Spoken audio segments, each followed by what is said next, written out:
In Unit 5, Lesson 4, this lesson honestly doesn't have a lot of what you think of as typically math. We're not really solving for much, but it does have a lot of vocab terms and just definitions that you'll have to recognize and be asked about in the quick checks and be able to, you can refer back to these notes to help.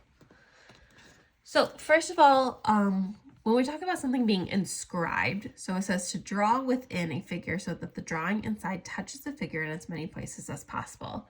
So if you're talking about inscribing something inside, that's what I think, inscribe inside.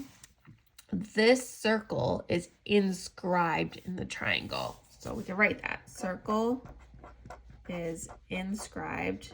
Circle inscribed in triangle.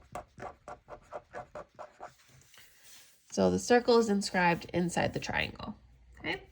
Now there's something called an incenter, and you can guess that that's probably going to be this dot that's in there.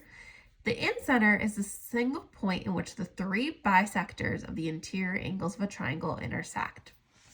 So they're talking about the bisector of the angles. So here's an angle of a triangle. If I kind of eyeball this and draw an angle bisector, here's an angle bisector.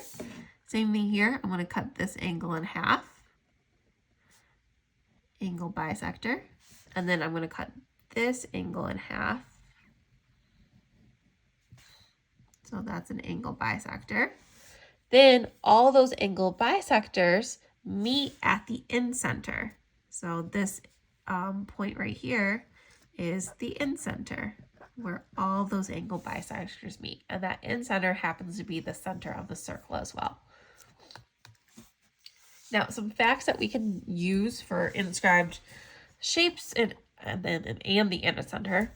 So the incenter of a triangle, which is the center of the inscribed circle, is equidistant from the sides of the triangle. So this center right here is equal distance from this side to this side to this side. So maybe if I label these, we'll label this A, B, C, and D, for instance.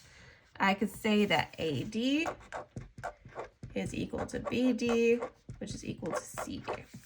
So all of these from center to edge, center to edge, center to edge are equal. And like I said, it's the edges of the triangles. And they also are perpendicular. So each side of the triangle is perpendicular to the radius of its inscribed circle. So here, if I draw this, it's perpendicular, forms 90 degrees also. And then we also have an angle bisector theorem. And it says if a point on the bisector of an angle, so here's an angle, and if I have just a point on there, then the point is equidistant from the sides of an angle. So anywhere on this angle bisector, if I draw a point on there, that point is going to be an equal distance to the sides of those angles and perpendicular. And that's kind of what we see here. Anywhere on this angle bisector that we can draw is going to be an equidistant from the sides.